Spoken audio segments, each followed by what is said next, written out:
Estou a ver aqui já nomes. As pessoas continuam com as câmaras desligadas, mas já aqui nomes conhecidos. O Frederico. Boa tarde. Ana Blanco, Andreia Santos. Olá, boa tarde, Andreia. Quem liga a câmara é logo muito mais fácil. A vantagem destas reuniões é que, como as pessoas têm os nomes, torna tudo muito mais simples, não é? Podemos tratar as pessoas pelos nomes, é tudo muito mais amigável. A minha querida amiga Margarida Pereira, que chegou agora, Exatamente. está ali com o user. Está disfarçada, nome disfarçado. Olá, Margarida, mas nós estamos a ouvir. Boa tarde. Já ouvimos.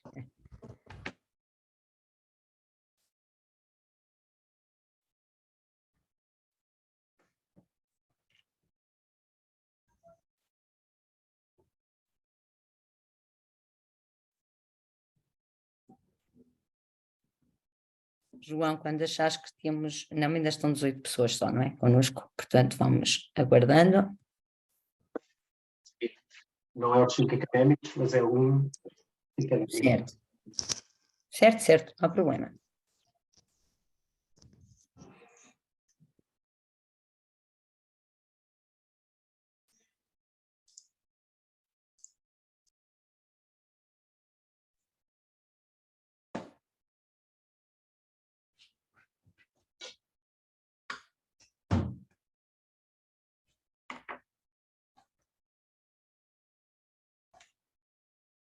Podemos classificar isso. Objeto acomodado. E, portanto, não, esta não é objeto acomodado, ainda não é objeto de nada, não é? A assistência desse espaço tem um valor. Ora, temos aqui alguém a falar. Se ouve, tenham cuidado com o que dizem, também, se tiverem os micros ligados. Não vai dizerem alguma coisa que não é suposto ouvirmos. O nosso participante parou mesmo quando disse valor. Não disse quanto. Olá, Ora, boa tarde. olá. Boa tarde. Boa Olá. tarde. Era o Frederico, pronto. Está no telemóvel. Estava a sair de outra reunião para entrar nesta.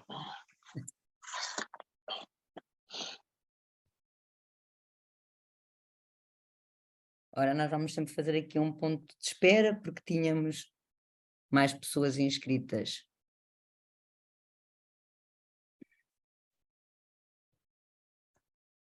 Vou só pôr aqui a minha também, o meu.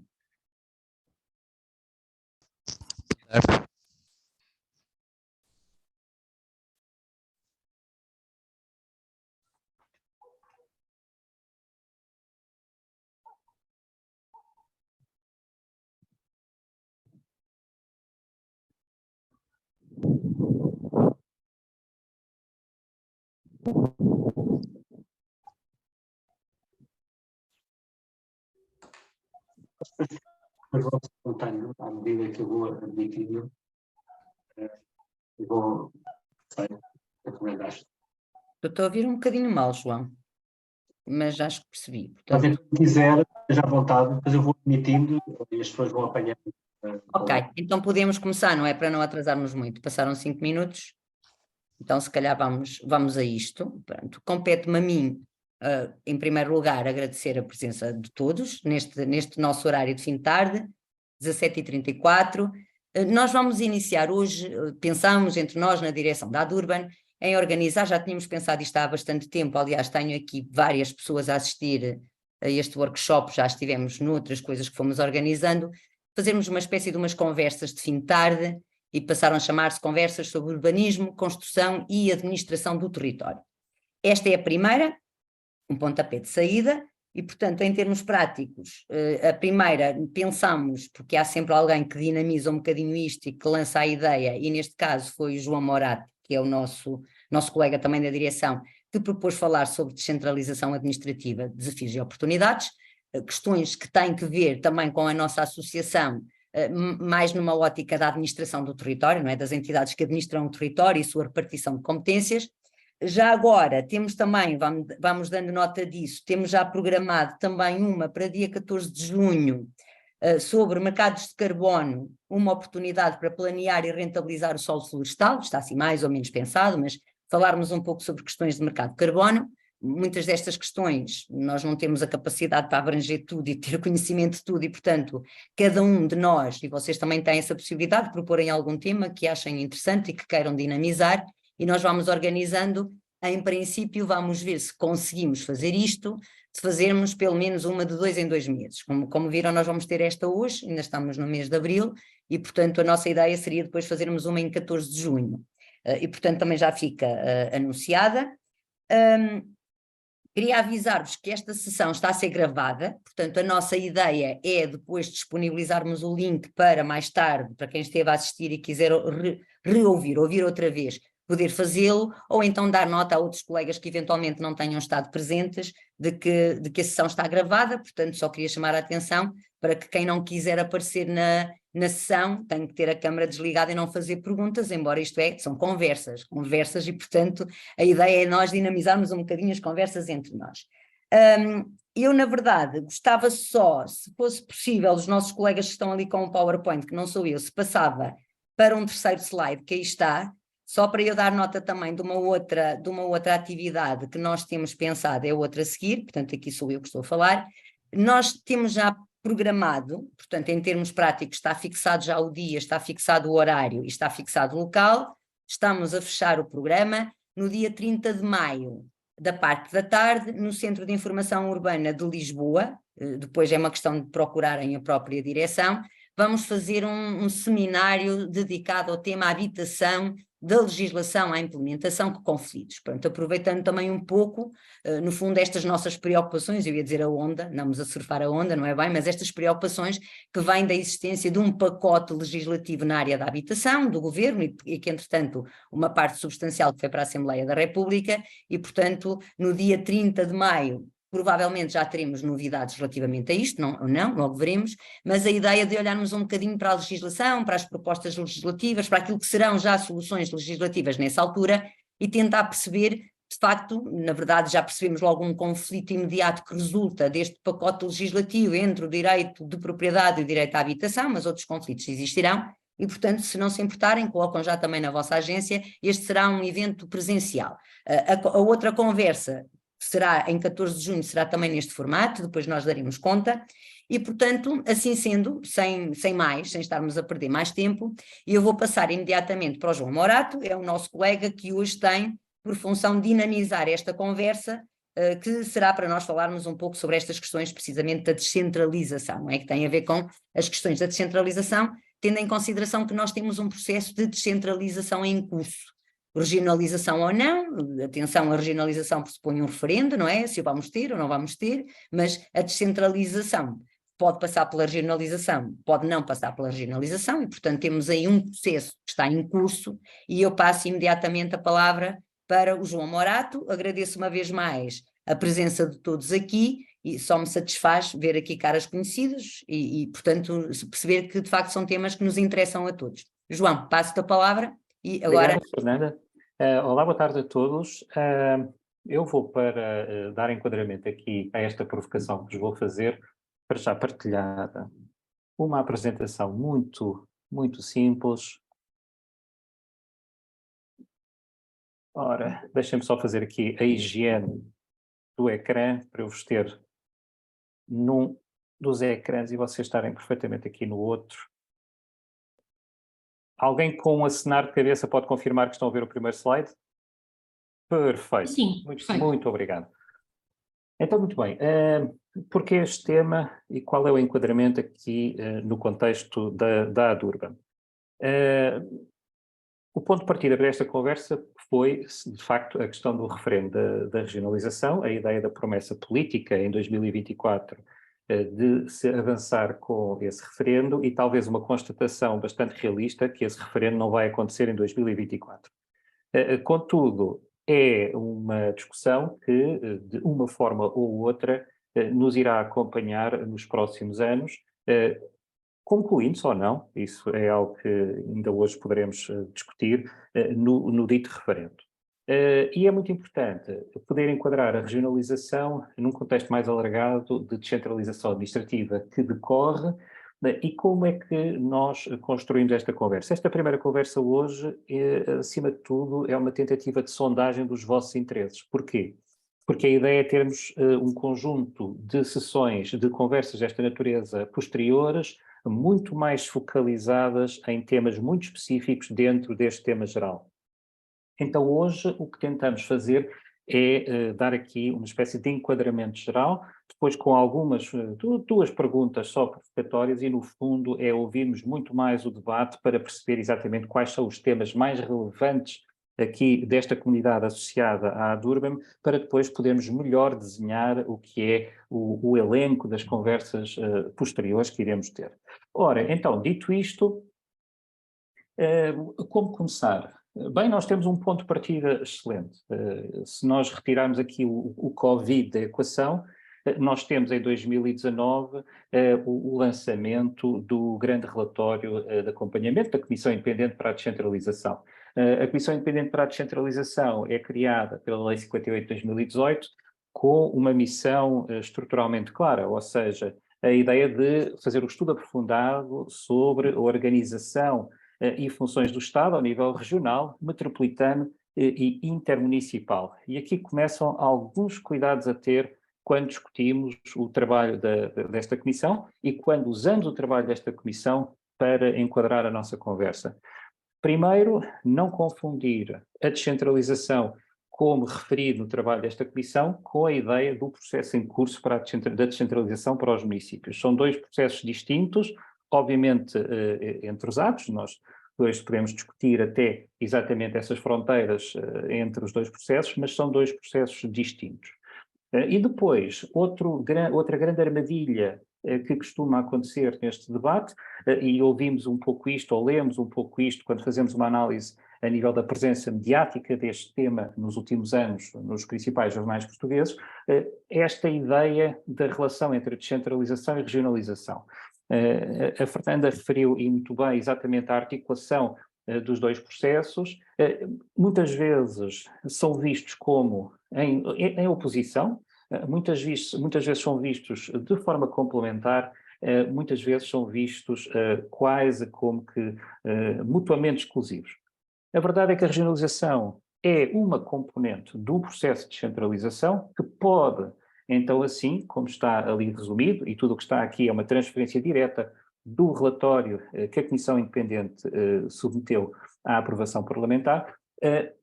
O que acontece aqui do ponto de vista de transferência de atribuições e competências para as regiões administrativas, para as entidades intermunicipais, as áreas metropolitanas e as CIM, para os municípios e para as freguesias. Ou seja, se virmos desta forma, a ideia da regionalização aqui acaba por ter este enquadramento num âmbito mais amplo da descentralização.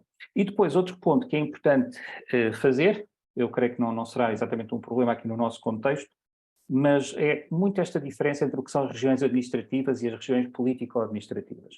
A ideia da legitimidade política da eleição direta dos representantes regionais, obviamente, faz aqui uma diferença que é muito importante ter, pese embora, quando nós olhamos para o que é o debate mediático sobre o tema, muitas vezes há uma certa, digamos, não diria confusão propositada, se é instrumental ou não sei, mas há uma certa confusão, às vezes, na utilização do que é que seria o futuro da regionalização em Portugal, a nível Portugal continental.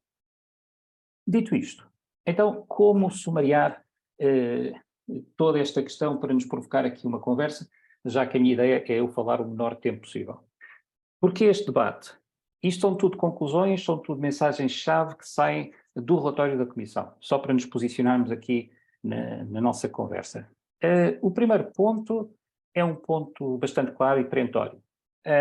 A ideia de que as regiões administrativas ou as entidades intermunicipais que não tenham nem dimensão, nem massa crítica, nem capacidade instalada, nem instituições de qualidade, tornar-se-ão extremamente vulneráveis a qualquer tipo de choque externo. Isto é importante no sentido em que pensar que o retrato do país tal como ele existe hoje, e esta é uma premissa assumida neste relatório, o retrato do país tal como existe hoje tem um conjunto de fragilidades associadas a nível da capacidade de administração e intervenção no território. Por outro lado, a ideia de que qualquer política de desenvolvimento regional tem que ter em conta os princípios de coesão, competitividade e equidade. E eu estou a referir isto porque é uma das bandeiras funcionais e também políticas da ideia da regionalização, ser esta regionalização um garante, digamos assim, uma maior, digamos assim, um maior elemento de segurança para a procura desta coesão, competitividade e equidade a nível nacional. Ou seja, é um dos envelopes que é atribuído de forma positiva, de forma, digamos assim, como justificação para o processo de regionalização ser levado à frente, a constituição das regiões administrativas. Por outro lado, outros pontos que acho que valem a pena para destacar e para contextualizar este debate, dois elementos que saem dos relatórios da OCDE. Primeiro, este elemento, este é um facto, pese embora não haja uma relação de causalidade direta, o que acontece é que países mais desenvolvidos são mais descentralizados, países mais centralizados são menos desenvolvidos. Okay? É um facto, assume-se que não há uma causalidade direta na construção deste facto, mas é um facto, é um bom ponto de partida para o nosso debate. E por outro facto também muito importante é esta ideia que há uma tendência genérica a nível do contexto da União Europeia, que é o nosso contexto primordial de integração, digamos assim, supranacional, há uma promoção claríssima, há um reforço claríssimo a nível dos níveis subnacionais e supramunicipais, num conjunto cada vez maior de Estados-membros, embora esse reforço seja feito por processos muito distintos. Ou seja, não há de todo um processo homogéneo. Ou há já processos que têm uma herança histórica muito clara, ou tem um conjunto de processos que são muito mais recentes, mas cada Estado-membro acabou por escolher uma lógica, uma solução de descentralização muito específica. Com estes pontos de ancoragem, digamos assim, do início de conversa, para contextualizar, vou adicionar outros 4. E estes agora que já nos reportam mais, digamos assim, ao lado mais operacional, digamos assim, ao lado mais instrumental do processo que vamos discutir. Primeiro, uma conclusão que é tomada pela Comissão, a ideia do grau de centralismo nas decisões públicas em Portugal se ter acentuado de forma significativa nos últimos anos. Isto refletindo também este risco que é o sentimento de abandono por parte, digamos assim, dos territórios mais ditos desfavorecidos, talvez por uma lógica, uma perspectiva de maior abandono e distanciamento face aos centros de decisão nacional, ou seja, isto é entendido como um risco extremamente claro associado a esta noção de um aumento do grau de centralismo nas decisões públicas em Portugal. Mais uma vez, isto é uma afirmação da Comissão para a Descentralização. Já voltando aos dados da OCDE, temos aqui a ideia de Portugal ser um dos países mais centralizados da União Europeia e mesmo da OCDE, que ainda por cima é um âmbito mais alargado de países, assim o considerarmos, e esta ideia de o que é a percentagem a nível da despesa, como vocês podem ver, os dados são de 2017, ou seja, a Comissão elabora o relatório em 2019, 2017 são os dados de referência. Eu não sei dizer se mantém esta proporção percentual ou não, ou se há aqui uma alteração, mas imaginemos que não deve haver de todo, digamos assim, uma inversão muito forte destes valores, mas no fundo o que temos é uma despesa com pessoal a nível dos níveis subnacionais extremamente reduzida no que diz respeito comparativo aos países da OCDE. Depois, outros elementos que eu acho que já são diagnósticos com os quais vocês estarão bastante já habituados, a ideia de uma administração central do Estado fortemente setorializada, com baixos graus de articulação entre si e a ideia das políticas nacionais territorialmente cegas, ou seja, as soluções homogéneas e a incapacidade de, no fundo, como dizia o relatório Barca, de fazer a espécie de place-based, ou seja, não aqui de base local é capaz de não ser a melhor tradução, mas creio que vocês entendem. Depois podemos discutir se o place-based não for claro. Outro ponto muito importante também referido pela Comissão, do porquê ou de uma das grandes mais-valias deste debate e do processo de descentralização em curso, é esta ideia da crescente desvitalização de muitos serviços desconcentrados do Estado. Ou seja, se nós olharmos nos últimos 20 anos, para além do desinvestimento a nível de recursos humanos do Estado a vários níveis, temos também a desconstrução, se assim podemos dizer, se formos mais radicais na narrativa, podemos dizer a destruição, do que é a capacidade técnica de intervenção do Estado, a capacidade técnica descentralizada de intervenção do Estado. Okay? Com estes 4 pontos, com os 4 pontos anteriores, no fundo, é um ponto, digamos, é o contexto de validação do porquê debatermos esta temática. E então agora, para vos colocar no registro do que este documento faz, eu no fundo criei 2 slides em que sumario o que são os argumentos de quem defende, e aqui neste caso, quem defende, neste caso, a regionalização administrativa, vou depois fazer uma coleção de argumentos de quem ataca a regionalização administrativa. Ataque é capaz de ser uma palavra aqui demasiado forte, mas creio que, no fundo, são os 2 argumentos em oposição. Quem defende faz ênfase nestes 5 pontos.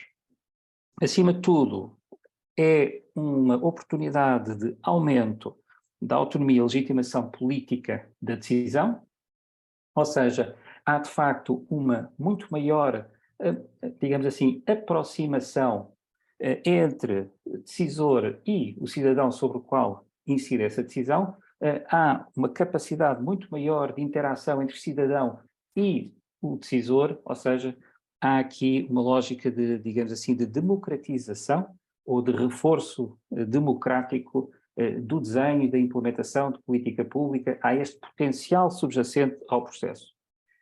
Há também uma muito maior, ou um muito maior espaço para promover a participação de identidades públicas e agentes económicos, académicos, etc., na construção de um futuro comum, ou seja, a ideia da mobilização através da partilha de uma visão regional é outra das grandes vantagens que é associada ao processo, ao potencial processo de regionalização administrativa. Também maior coordenação e integração de políticas públicas, também maior participação dos atores regionais na definição de prioridades e políticas nacionais e comunitárias que incidem sobre as regiões e, pois está claro, maior também capacidade de aumentar a capacidade de governança multinível, nomeadamente entre a administração central, a regional e depois subregional. Estou a falar do intermunicipal, estou a falar municipal. Ou seja, aqui, o meu papel aqui não é dizer aquilo com o qual eu concordo ou não, é meramente sumariar-vos. Estes são as principais mais-valias associadas ao processo por quem defende o processo. No campo oposto, por quem ataca o processo, muita ideia de que a regionalização é um tema artificial, criado por elites políticas e intelectuais, ou seja, há uma grande, quase que, desvalorização da necessidade de, quase como que uma certa inutilidade do processo. Assumem também um grande risco num fator de quebra da coesão nacional no sentido em que se pode aumentar a competição entre regiões, pode no fundo haver uma mais agressiva, politicamente, esperemos, mais agressiva luta pelo um conjunto de recursos escassos, por um conjunto, digamos assim, de disponibilidades orçamentais que, como sabemos, têm fortes limites. Também, resultando do potencial de entropia na relação entre atores, na relação multinível e intrarregional, haver um aumento de ineficácia e ineficiência de políticas públicas. Há um argumento muito forte e dos mais badalados, que é o aumento da despesa pública, e também associados não só ao aumento de despesa pública, mas também à má utilização de financiamento público. Depois, obviamente, acho que vocês já se posicionam assim naquilo que tem sido o debate maioritariamente nos mídias nacionais. A ideia da regionalização administrativa ser ela própria um obstáculo ao desenvolvimento nacional e regional e ser esta fonte de ineficiência sistémica. A ideia de palavras como o despesismo, a burocracia, a descoordenação, etc., são muito associadas por quem ataca o processo da regionalização administrativa. Então aqui o que nós temos em 2 slides sumário é no fundo o posicionamento de quem defende, de quem ataca, digamos assim, o processo. Então, em suma, como é que nós podemos olhar para este processo? E é aqui que eu vou rapidamente calar, que é para depois agora dar a palavra a todos vós. Em suma, nós temos aqui dois grandes posicionamentos. Por um lado, parece haver uma espécie de um auto de fé. Um auto de fé na ideia de que apenas a criação das regiões administrativas pode reverter os processos de abandono, desprezo e invisibilidade sentidos pelas populações muitos desses territórios, ou seja, aqueles que estão, no fundo, são os territórios mais desfavorecidos, mais em risco, com maior dificuldade, digamos assim, de convergência, quer ao que são os indicadores nacionais, quer ao que são os indicadores a nível da União Europeia. Este auto de fé, como podem imaginar, acaba por angariar muito daquilo que nós ouvimos, muito daquilo que nós conseguimos recolher a nível de opiniões nos mídias, de opiniões a nível da comunicação de muitos autores, inclusive alguns que têm publicado até no contexto das ações da Adurban, ou seja, é um grupo com uma visão bastante clara. No outro lado, temos um grupo, obviamente, extremamente descrente na validade do processo e, curiosamente, um dos argumentos mais recentes, este sim é mais recente, não é algo que tenha acompanhado o historial da discussão da regionalização pré-referendo e pós-referendo, ou seja, este é um argumento mais recente, a ideia de que até podemos descentralizar sem regionalizar. Ou seja, a regionalização acaba por ser um obstáculo à descentralização. E aqui entra em jogo digamos assim, um conjunto de argumentos bastante interessante, que vai pegar na evolução do que são as comunidades intermunicipais, do que são as áreas metropolitanas, do ponto de vista institucional, do ponto de vista de angariação de competências, gestão de competências e dinâmica que está a acontecer de transferência de competências entre níveis, e há quem argumente que regionalizar pode vir a ser um grande fator de entropia a esta dinâmica que se tem vindo, digamos assim, a consolidar relativamente desde 2013, quando, a nível das comunidades intermunicipais, do ponto de vista legislativo, se dá, digamos assim, a sua nascença na versão tal como as conhecemos. Então, o ponto de partida para a conversa de hoje, no fundo, agora que se fez este sumário de prós e contras, no fundo, que são os grandes blocos da oposição no debate face à ideia da regionalização administrativa, o que nós gostávamos de provocar convosco era uma conversa sobre como é que nós podemos ler este processo.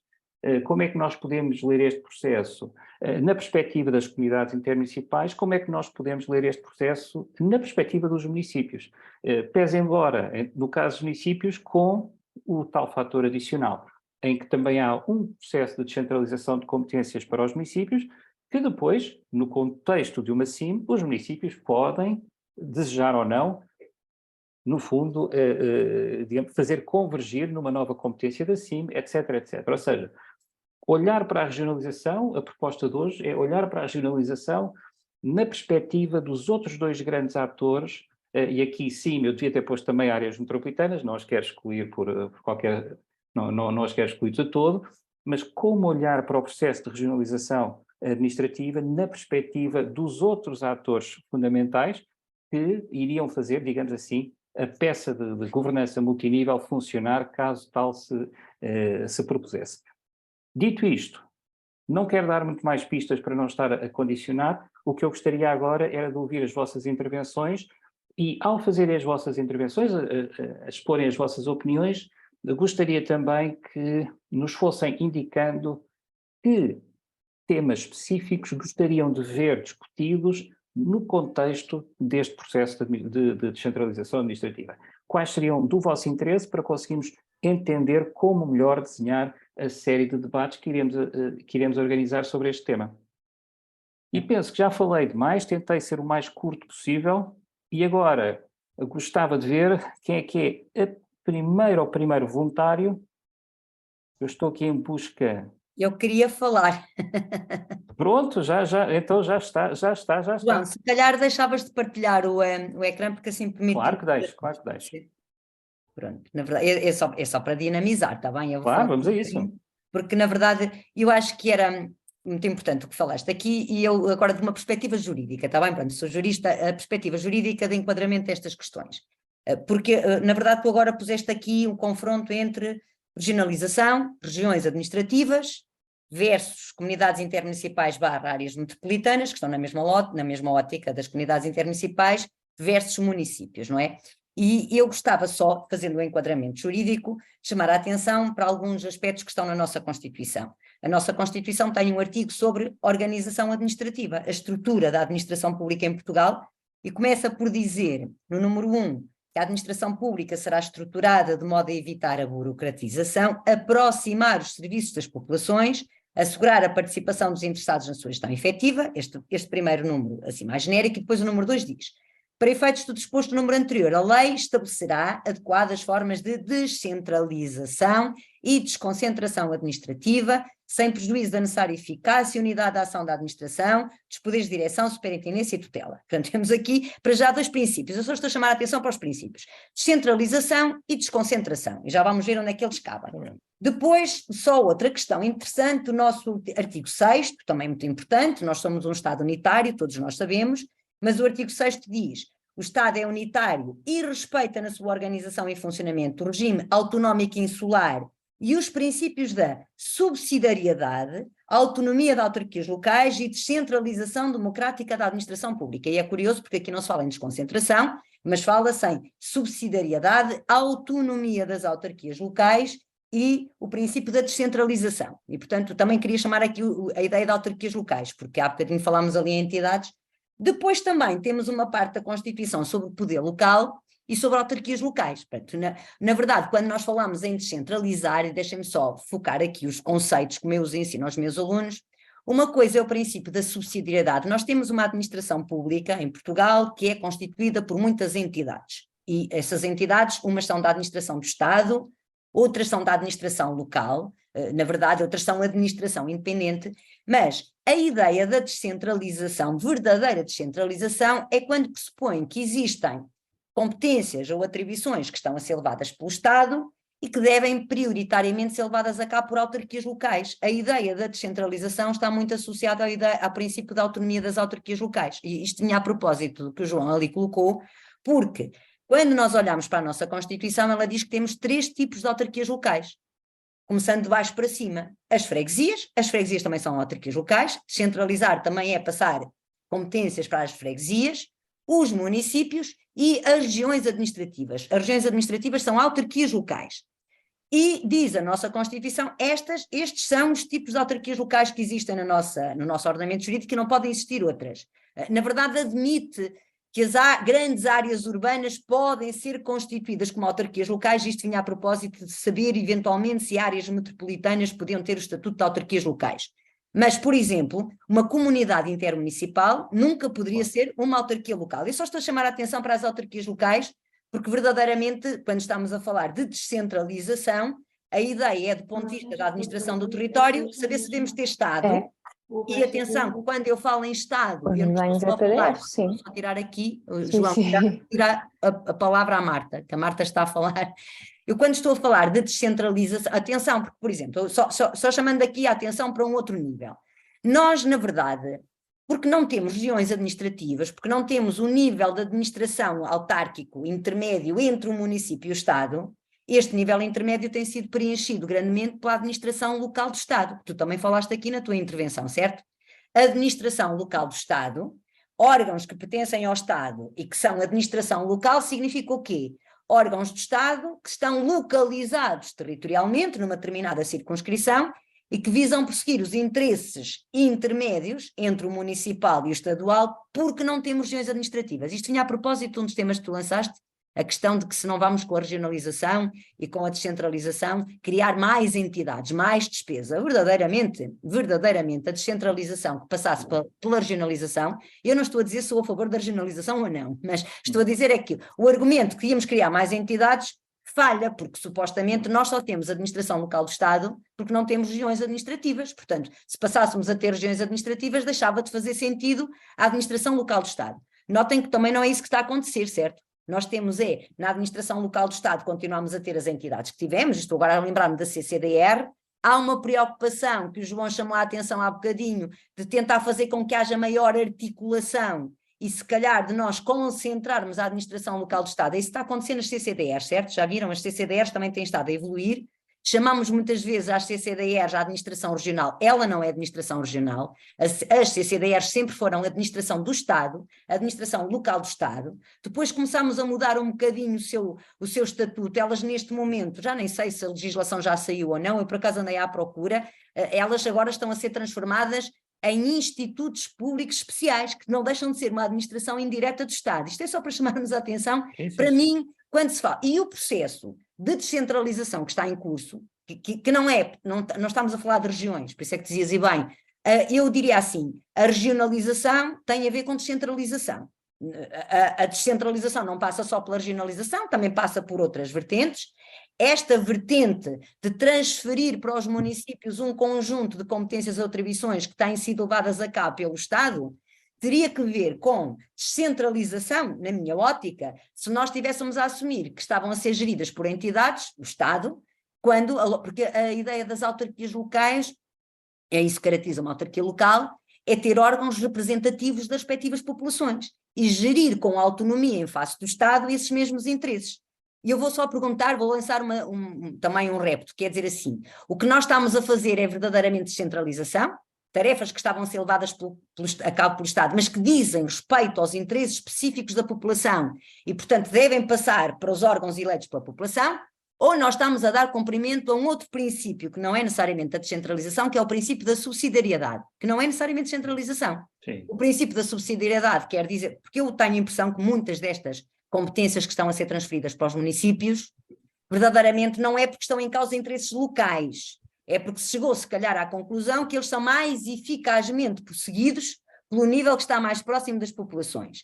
De todo modo, eu diria que na ótica da Constituição, nós teremos um país verdadeiramente descentralizado se a par do Estado existir desde logo autarquias locais. E, portanto, a existência de autarquias locais, o princípio da autonomia das autarquias locais, claramente significa descentralização. Notem que comunidades intermunicipais não são autarquias locais, certo? Aí sim é que se calhar estamos a criar mais uma entidade a crescer às outras, não é? Porque se nós tivéssemos a região administrativa, deixaríamos de ter administração local do Estado. Não, as comunidades intermunicipais chegaram a fazer parte, aliás, a legislação chamava-se Lei das Autarquias Locais e das Comunidades Intermunicipais.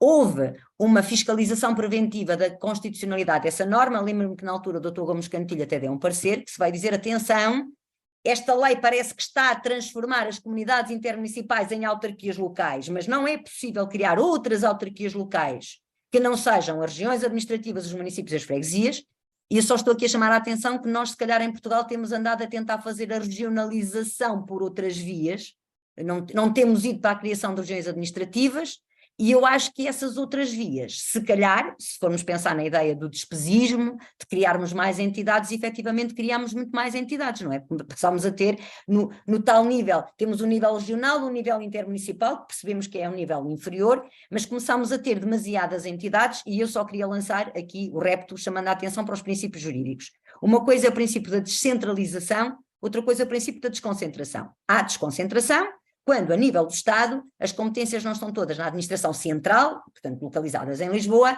mas também estão na administração local do Estado. Isso é desconcentração. O Estado desconcentra para órgãos seus localizados territorialmente.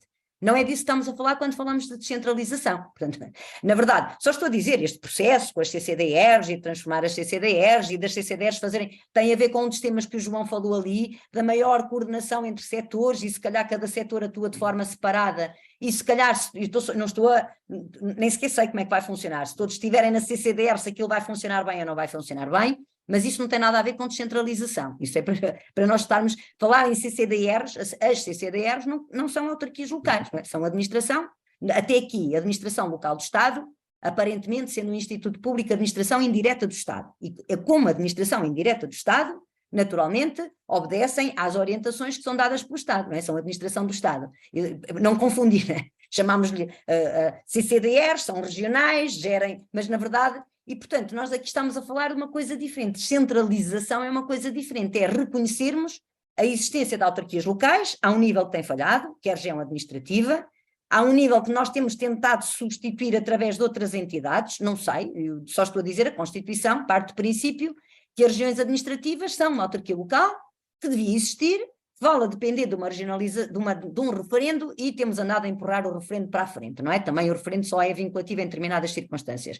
Estava na ordem do dia, por acaso, João, tu disseste isso, estava para acontecer este ano, eu acho que já toda a Não, gente... dia 2024 era o previsto. mas parece que já ouvi toda a gente a dizer, toda a gente, Sim, a sim. gente, que não vamos ter regionalização nenhuma, ou seja, que não vamos ter referendo, isso é Sim, uma questão. mas quando o governo PS, e agora entramos aqui em registro de conversa, mas depois nós os dois vamos ter que nos Certo, calar, que é para passamos ouvir para os aqui outros, os claro. Mas quando o governo PS, com a sua maioria absoluta, chega ao poder, agora há poucos meses atrás, tendo em conta tudo o que se passou desde então, parece que foi há muito mais tempo, mas não foi assim há tanto tempo.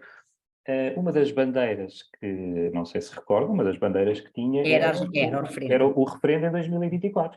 E agora se repara como é que de repente se fica... É um tema que passou completamente para o rodapé. Basta lembrar, foi um governo socialista que fez o último referendo, aquele que depois não avançou, Sim, não é? sim. E, portanto, na verdade, curiosamente, para quem trabalha nestas nossas áreas de ordenamento do território, nós lembramos bem, quando saiu a primeira lei de bases do ordenamento do território, em 98, não é? O referendo foi a lei de bases era de agosto, a lei de bases foi publicada em agosto e o governo assumiu que íamos ter regionalização, lembram-se? Os PROT passavam a ser da competência das regiões administrativas, não é?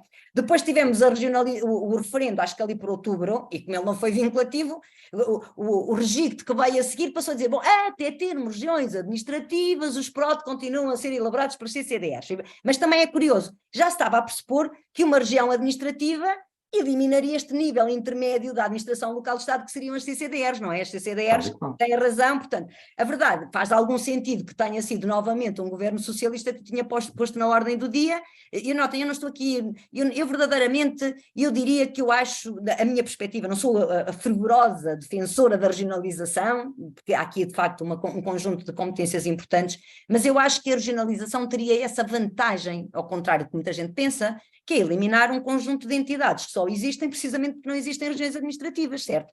E, portanto, a lógica de que esses interesses seriam perseguidos por entidades, com órgãos eleitos pelos próprios interessados, com autonomia em face do Estado, portanto, isso é que é verdadeiramente para mim descentralizado. Então, faça aqueles 2 slides do a favor ou do contra, já percebemos para que lado a Fernanda... Eu caio mais, é assim, verdadeiramente, eu estou a raciocinar, se depois isto vai implicar de facto que tenhamos mais coesão, que tenhamos, se calhar vamos ter alguma concorrência, mas eu acho que sim, do ponto de vista da estrita administração do território, eu acho que a ideia de termos regiões administrativas, porque é por não termos regiões administrativas que nós temos um conjunto de outras entidades que estão a preencher estes níveis intermédios de interesses. Portanto, a mim parece-me... Fernanda, eu vou já tirar agora uma chamada bola curva, não é? E até para provocarmos aqui os nossos colegas de conversa.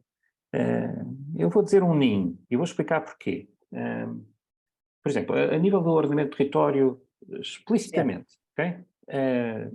Os PROT são uma quase nada morto. Os PROT, a escala regional do ordenamento do território é uma escala muito, muito peculiar. Temos muita coisa a dizer sobre os PROT, as revisões dos PROT, o que é a escala regional no ordenamento do território. Depois temos uma revisão da Lei de Base em 2014 que até tentou aproximar instrumentos de escalas e tentou até criar instrumentos de ordenamento do território para a escala supramunicipal, subregional, a nível das comunidades intermunicipais. A aplicação desses instrumentos, mais uma vez, é residual. Eu aqui até lançaria o repto à Margarida Pereira, que está ali, caladinha. Pronto. Porque ela trabalhou muito nesses níveis, não é? Ora está. Na verdade, eu quando sei que a professora Margarida Pereira está aqui, também sei como atirar uma provocação que ela agora não resiste. Mas isso é curioso, porque eu acho que vocês já repararam bem, e eu que há tempos até num dos nossos encontros, a Margarida também dizia, bom, mas faz algum sentido, se calhar o nível regional e o nível supramunicipal, que não, portanto temos ali um nível intermédio, se calhar faz sentido, mas o que eu acho, já repararam bem no nível intermunicipal, o nível intermunicipal que está na lei é uma coisa estranhíssima, porque tanto pode ser feito por comunidades intermunicipais, porque temos ali umas entidades, também temos que lhe dar competências, como podem ser feitos por municípios que se associam para o efeito, e portanto nem se percebe muito bem, ele não, qual é a entidade, não é? O nível que ficou ali estranho.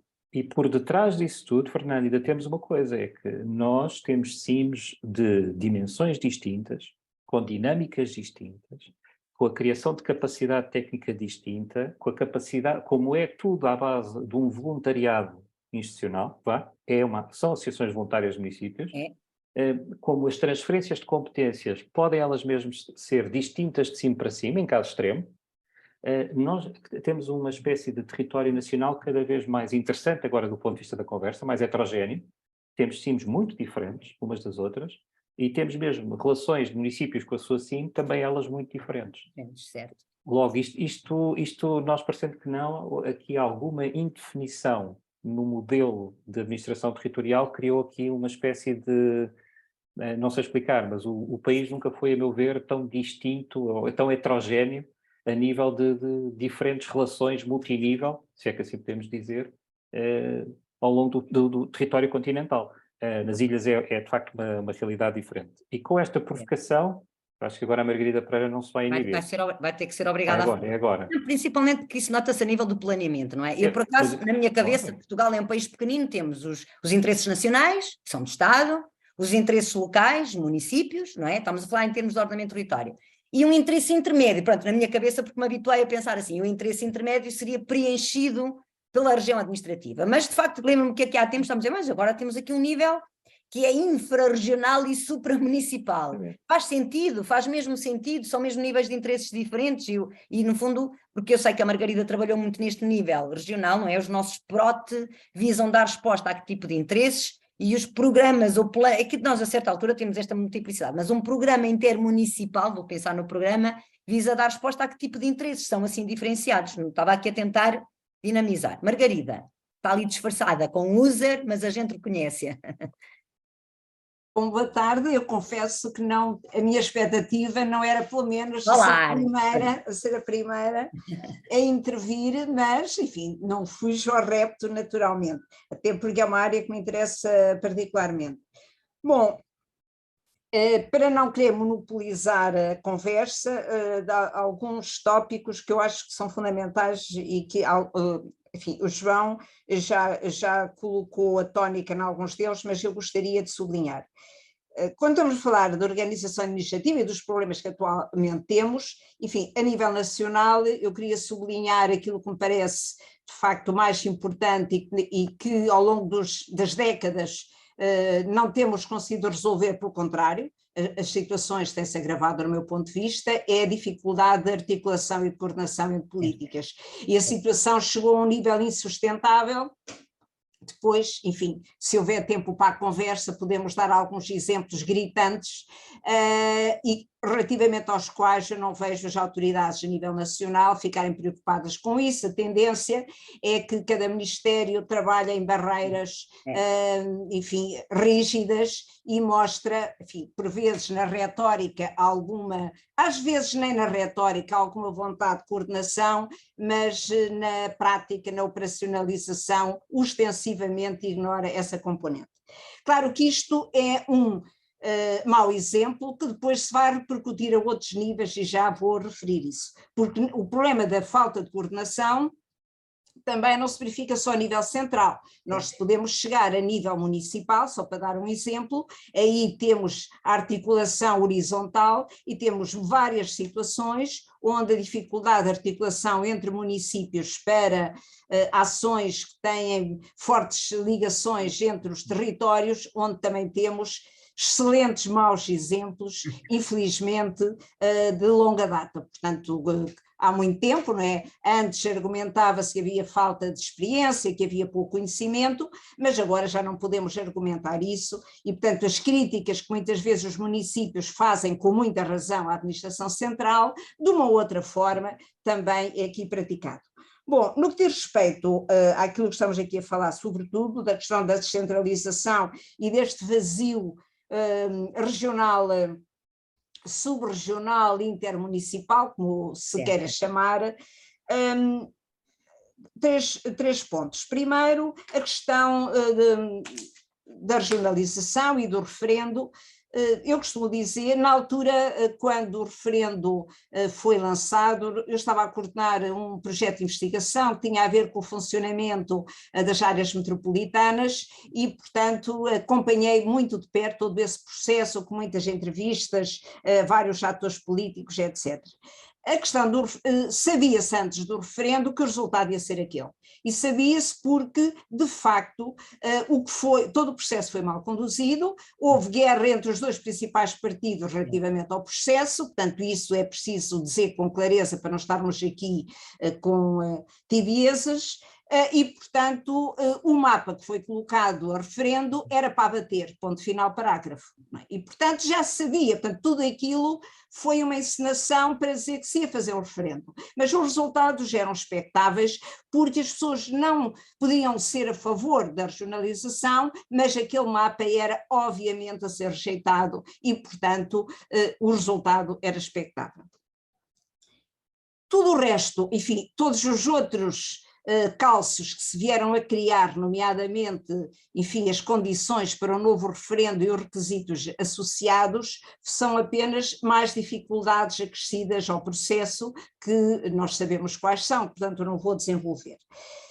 Entretanto, tivemos o nível intermunicipal que foi criado muito por força, lembro a reforma, a RAL, a reforma da administração local, quando é que ela surgiu, à data da Troika tínhamos, já o governo anterior tinha esse modelo, estava em Portugal reconhecido que havia problemas na dimensão e configuração territorial, quer dos municípios, quer das freguesias, e portanto essa questão estava em cima da mesa.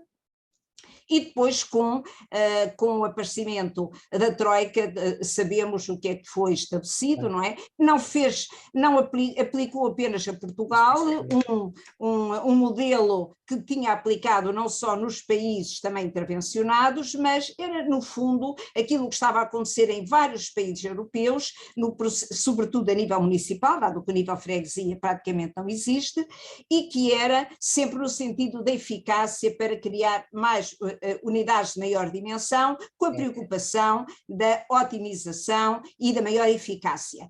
Portanto, isto já acontecia assim, e os princípios que nós falamos, da subsidiariedade, da democracia local, estão num plano secundário, já nessa altura, por parte dos vários países ao nível da União Europeia. Portanto, a Troika, esse modelo servia e foi depois aplicado em Portugal e mais tarde, portanto, o governo, então em exercício, aplicou e resolveu lançar a reforma para disfarçar, portanto conseguiu desviar a atenção da Troika dos municípios, dado que no modelo anterior, enfim, no primeiro documento criado, os municípios eram visados, depois passaram apenas a ser o modelo facultativo e o resultado era evidente que não se aplica, portanto as freguesias é que foram as visadas e depois entrou a escala intermunicipal. Lembro, e agora aqui queria apenas fazer uma referência àquilo que a Fernanda tinha dito,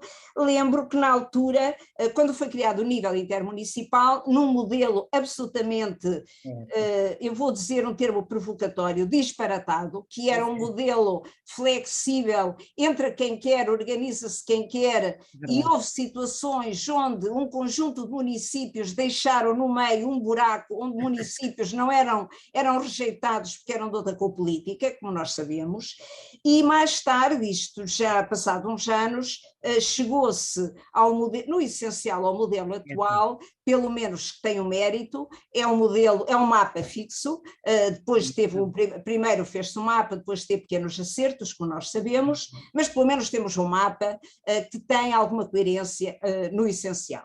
Só que, de facto, é um mapa ele funciona fundamentalmente para gerir fundos comunitários em algumas situações. Porque se não fosse isso, ele já se tinha desagregado há muito tempo. Portanto, aquilo que cria ali o cimento, isto é a minha opinião, naturalmente, o cimento que ainda leva a criar aqui uma situação de alguma coesão tem exatamente a ver com isso. E depois, claro que há bons exemplos como em tudo, há situações excepcionais como em tudo, há casos particulares como em todas as circunstâncias. Agora, genericamente, o funcionamento é muito pobre.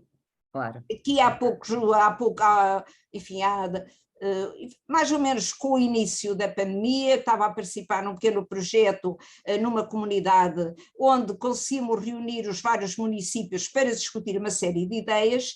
E qual foi a nossa surpresa? Portanto, reunimos técnicos, naquela circunstância, a maior parte dos técnicos daquela CIM, estamos a falar de uma CIM de uma área de baixa densidade, nem sequer se conheciam e que trabalhavam na mesma área temática.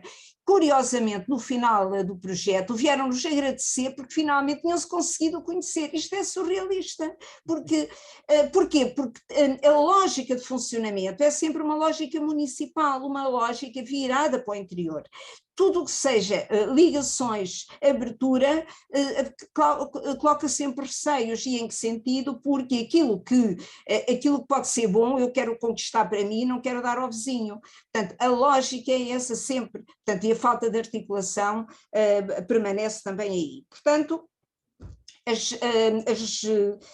o pacote que, e para concluir, que a lei de bases criou ao nível dos instrumentos, no meu ponto de vista, foi bem intencionado, mas gerou muito ruído. E muito ruído, como é que se traduz? É um ruído ensurdecedor, porque não há planos intermunicipais, ninguém, enfim, há uma rejeição sonora do que são os planos intermunicipais. Para além de que eu sempre tenho dúvidas e faço sempre esta pergunta, em especial aos juristas, porque aí é que se podem pôr questões. Num determinado, portanto, ao nível regional, eu posso ter um programa regional que pode ser desenvolvido a nível NUT 2, mas também ao nível de NUT 3 ou de uma determinada unidade, portanto, por parte da estrutura desconcentrada, mas também posso ter nessa mesma unidade um programa organizado por via dos municípios. Isso pode ser uma situação de conflito e não uma situação de concertação. E, portanto, não vale a pena, no meu ponto de vista, estarmos a criar pacotes múltiplos, diferenciados, que depois só criam ruído e complicação. E o que nós temos tido, eu não vou dizer intencionalmente, não quero chegar tão longe, mas de facto hoje a situação da nossa organização administrativa é muito confusa, os instrumentos que temos são muito confusos, os programas, a situação dos programas regionais, não vou desenvolver agora, é uma situação que eu considero dramática, no meu ponto de vista são instrumentos fundamentais para promover o desenvolvimento territorial, mas não basta um plano, não promove o desenvolvimento regional por si, o plano é um instrumento e é preciso saber que o dinamiza. Claro. É preciso saber quem luta, e estou a usar o termo intencionalmente, quem luta pela sua implementação. Ora, quem é? Uma CCDR? Não. Não é, não vale a pena estar... E reparem, a CCDR pode fazer um trabalho técnico excelente, mas não chega ao trabalho técnico, e nós sabemos isso. E, portanto, hoje em dia nós temos um modelo que todos sabemos que não funciona e insistimos em mantê-lo. Eu acho que isto é um pouco estranho, mas para já fico só com uma grande interrogação. Para já, acho que fui mais provocatória que o João, só para chatear. Depende, mas por exemplo, isto agora até para provocar mais colegas a participarem.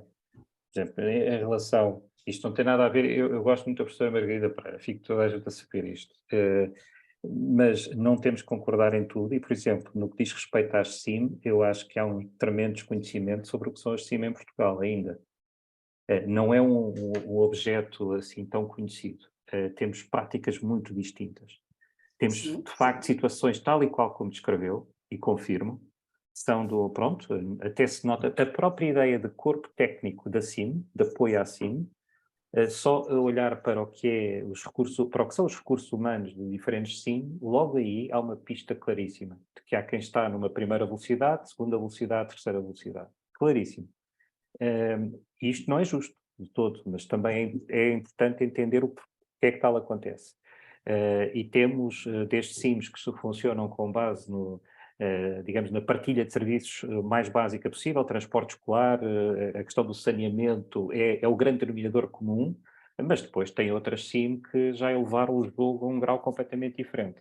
E se olhar também para o contexto que são as candidaturas a financiamento, que é uma análise muito interessante, que é ver como diferentes CIMs, se imaginarmos o território CIMs, e como é que depois há um público de candidaturas distinto por cada território, nós até conseguimos ver que há certos graus de interioridade, do dito interior, que já não coincidem nada com a ideia da dicotomia litoral-interior, ou seja, há cimos do interior que são extremamente dinâmicas, extremamente interessantes.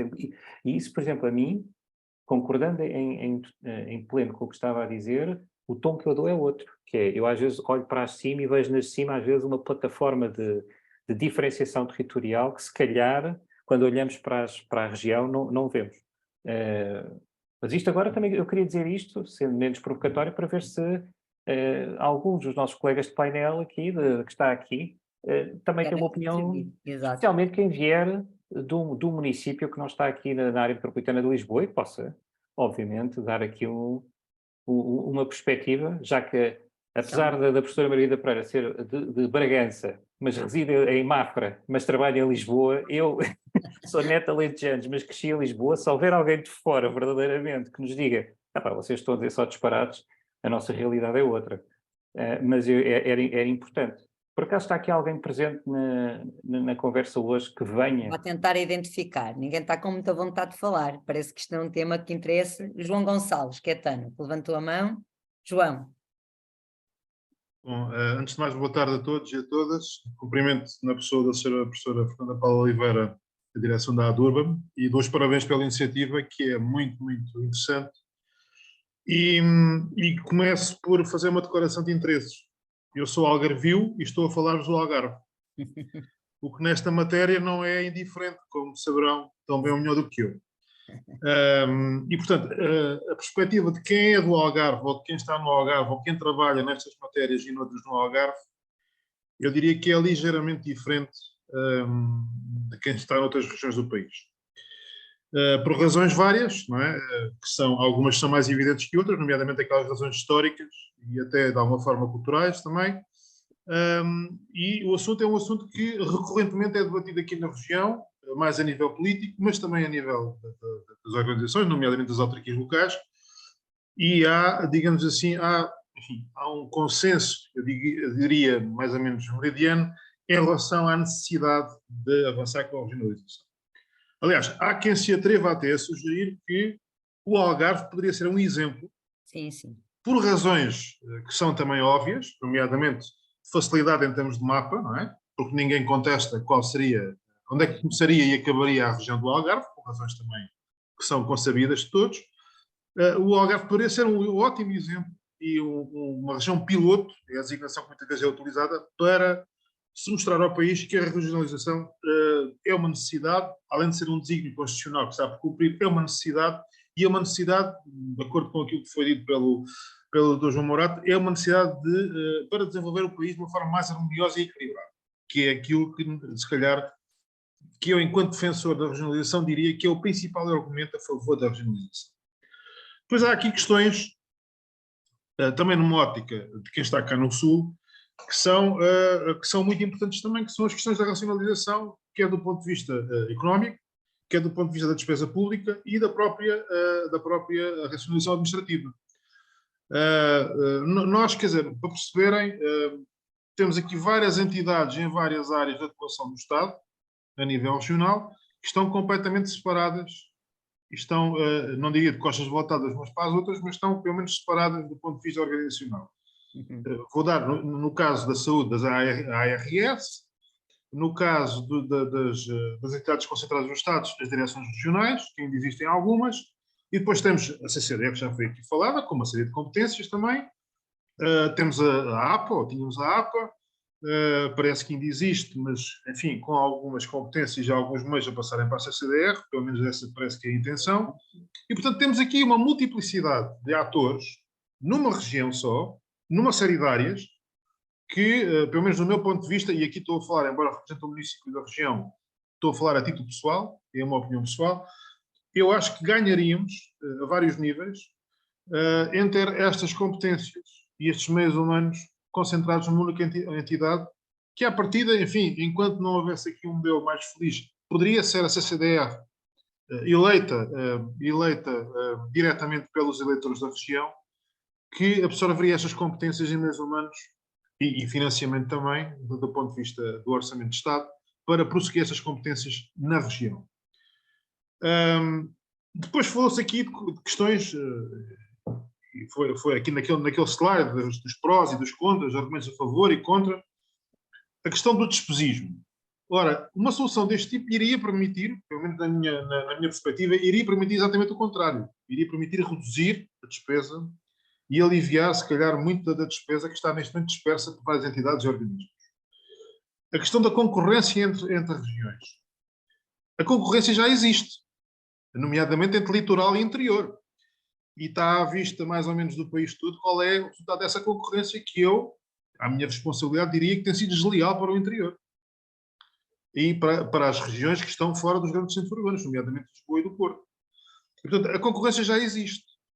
A grande vantagem que teríamos, além da questão da legitimação popular e política dos dirigentes que iriam prosseguir essas competências, e essa é uma questão que é importante, ou seja, de quem tem esta responsabilidade a nível regional ter uma legitimidade direta do voto popular e ser periodicamente depois, digamos assim, julgado nas urnas pelo mandato que executou e para aquilo que fez ou não fez, fez bem ou que fez menos bem, seria realmente haver aqui uma escala, uma criação de uma escala a nível regional para a proteção de interesses que são regionais, ou são eminentemente regionais, e que poderiam e deveriam, na minha ótica, ser melhor defendidos e prosseguidos numa perspectiva também regional.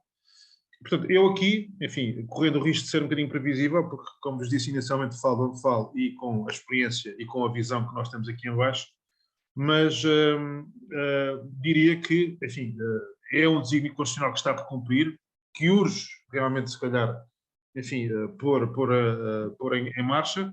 Eu tenho em dizer que, se calhar, não vai avançar o referendo, parece-me a mim, por resistência da parte do Sr. Presidente da República.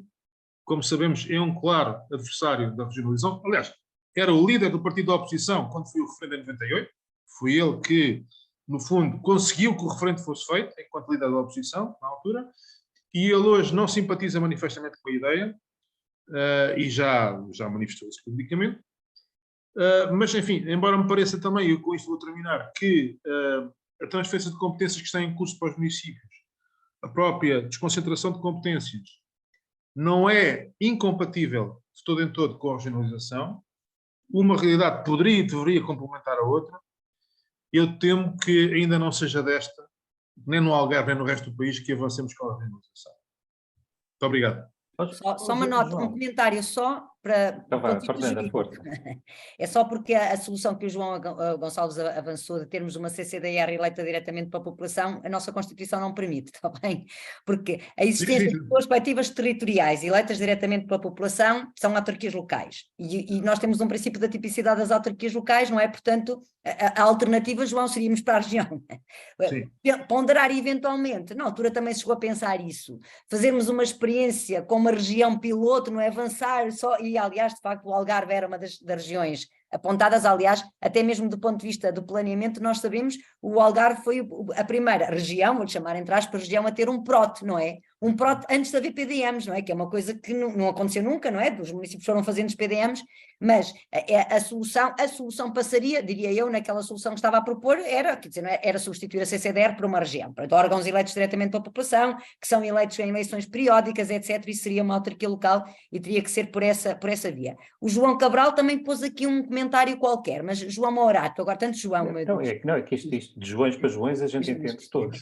Mas o que o João disse faz todo o sentido. O Algarve é um exemplo extremamente interessante para a região piloto e ao mesmo tempo tem um outro lado, que é o pior exemplo para a região piloto. O que é que eu quero dizer com isto? Porque é quase como jogarmos com a equipa de futebol ganhadora contra a equipa da segunda liga. E mais uma vez, o que é que eu quero dizer com isto? O Algarve, como região piloto, é a única CCDR que só tem uma SIM com qualidade. Okay? Basicamente, o Algarve é uma SIM. Depois é uma CCDR. Só esta coincidência diminui logo a dificuldade e o número de atores que vão ir a jogo. Se pensarmos em qualquer outra, digamos, futura região administrativa, é completamente diferente. Mas o Algarve, para além de ter ali o caldeirão que faz a separação, se nós colocarmos o Algarve de pé, é Portugal deitado, não é? Porque Aquilo, no fundo, você tem o interior litoral, tem É a verdade. capital, tem uma estrutura, e depois você tem 16 municípios que, bem ou mal, às turras, uns mais que os outros, e a gente sabe que não é exatamente um conto de fadas, mas lá se tem entendido, nomeadamente até através da intervenção enquanto comunidade intermunicipal, tem conseguido coisas muito interessantes. Eu já participei em algumas coisas no Algarve, a nível da adaptação às alterações climáticas. Há um conjunto de coisas que vai acontecer no Algarve, porque são, no fundo, 16 interlocutores mais a CCDR e vão falando. Quer dizer, você tem noção disto. É uma grande agência de energia, ou seja, o Algarve tem as condições perfeitas que depois nós não conseguimos replicar no resto do país. Por isso, por um lado, seria de facto a região piloto, e permitiria, se calhar, até uma história de uma narrativa de algum sucesso a nível do processo de regionalização administrativa, mas, por outro lado, limitávamos através da capacidade de replicação do que íamos aprender para o resto do país. Não sei se fiz aqui entendo, é um caso às vezes bom demais em algumas coisas para podermos fazer isto. Estou aqui a tentar estabelecer um debate com prós e contras de ambos os lados. Por outro lado, é curioso, porque outras CCDRs iriam ter, digamos, comunidades intermunicipais com disparidades estruturais muito fortes. Seria um exercício de gestão muito mais complexo. Por exemplo, você tem, se imaginar o cenário atual, você tem, em alguns casos, as futuras regiões administrativas teriam maior uniformidade entre as CIMs e os municípios com que teriam que trabalhar. Há outras que é completamente distinto, tem, de facto, variações muito fortes. Logo, é muito curioso pensar nisto, ou seja, o princípio funcional acho que faz todo o sentido, mas a discussão, ao pensarmos a discussão a este nível, é muito, muito interessante, para não acontecer o mesmo que está a acontecer na desconcentração de competências. Recuperando uma coisa que a Fernanda disse muito bem, por exemplo, atualmente, eu estou aqui a provocar, eu sei que há aqui colegas de municípios, acho que Montemoro Novo está cá, estou a ver se provoco Montemoro Novo a fazer uma intervenção. Por isso, há colegas a nível municipal com que vou falando e que queixam-se de uma coisa brutal, que é, no fundo, o Estado está a subcontratar sem dar recursos. Ou seja, a desconcentração, no fundo, os municípios não têm qualquer palavra a dizer numa política de saúde, não têm qualquer palavra a dizer numa política de apoio social, etc., mas depois são incumbidos de implementar no terreno, diretamente relacionados com o cidadão, um conjunto de coisas com as quais não têm, digamos assim, poder de intervenção na sua definição, mas depois têm que se responsabilizar pela implementação. Ou seja, a desconcentração também tem aqui um lado extremamente perverso, e acho que era muito interessante perceber também como é que os municípios veem a ideia da descentralização como forma de correção de alguns dos malefícios que a desconcentração está a fazer. E se Montemor não reage a isto, já não sei o que fazer. Eu vejo as colegas de Montemor ali a mexerem-se, pode ser... Deve ser o quadradinho da Ana Lemos, não? Exatamente. É Ana Lemos. E tem Mas outra o Frederico também reagiu logo, quem queira, porque eu acho que nós estamos aqui a viver um cenário são dinâmicas que se sobrepõem e muitas vezes há um grande grau de perversidade e acho que eu concordo plenamente com o que disse a professora Margarida Pereira. Há aqui coisas que são, se não é intencional, quase que parece, não é? Quer dizer, ficamos aqui numa lógica muito, muito peculiar. Eu não... Frederico, se me permitirem, eu não sou de Montemor, sou do Porto, e ia fazer só um contributo muito rápido, porque vai no mesmo sentido do que o João Morato acabou de dizer, que é exatamente isso, não é? A regionalização não se faz, mas faz-se, e sabemos não só de vários municípios que do Porto já manifestou as suas queixas com transmissão de competências para as quais não são transmitidos depois também os meios, os fundos, os recursos financeiros ou humanos para assegurar essas competências. E penso eu que não estou a dizer nenhum disparate quando o que estamos a ver em 3 meses de debate sobre o Mais Habitação, que eu sei que não é o tema de hoje, é esta filosofia. Os municípios é que veem o que é que está devoluto, os municípios é que veem o que é que tem arrendamento forçado, os municípios é que veem não sei o quê, mas depois de repente o Estado não só passa essas obrigações para o município, como chegamos a disparates como, por exemplo, o IRU há de ter um reforço muito grande por força deste pacote de Mais Habitação, mas o IRU tem menos funcionários que a Domus Social no Porto. Como é que o Instituto Nacional para tratar da Habitação Pública pode dar resposta a coisas quando tem menos recursos humanos que uma cidade, que não é a capital sequer, não é Lisboa, que é o Porto? Não pode. E o que vai acontecer é que sejam lá quais forem as leis que vão sair da Assembleia e eventualmente do Tribunal Constitucional, que eu espero que ainda venha a ter alguma mão no assunto, seja lá o que for o futuro, o que é facto é que me parece que é esta a filosofia em que vivemos há muitos anos. Vão aparecer novas competências para os municípios e muito provavelmente não vão aparecer mais meios financeiros ou humanos. E eu não trabalho em nenhum município, sou advogado na área de urbanismo, mas trabalho com muitos municípios, e sei que os problemas vão ser suportados pelos municípios, porque vão ter efetivamente que dar a cara e responder às questões para as quais não têm condições. Há uma certa desresponsabilização política, não há, Frederico? Eu acho que sim. Porque coloca-se a distância entre cidadão e o problema, faz uma espécie de distanciamento a nível central dessa relação. E para além disso, não é só uma questão de recursos. Montemor a falar. Fernanda, já tivemos Porto, Algarve, agora Montemor. Isto Okay, calmamente nós vamos à cobertura geográfica plena. Permitam-me só acrescentar a esse debate a questão de que não são só recursos. O colega Frederico tem razão, tem uma realidade completamente distinta daquela que nós temos aqui, quer em recursos, mas não só em recursos. A questão dos PRODs levantadas pela sua professora Margarida, para mim é premente, porque efetivamente todo o modelo construído em matéria regional, a transposição que se faz para os PDMs, pelo menos aquela que eu conheço, a nossa é recente. Certo. É recente, eu tenho aqui a colega de ordenamento, que tentar mais dentro dessas questões, mas a nossa é recente, essa transposição que foi feita. Mas não, efetivamente falha muito a questão das execuções, tanto programa, tanto projeto, tantas medidas, e nisso bate na conversa que estávamos a ter há pouco relativamente às alterações climáticas.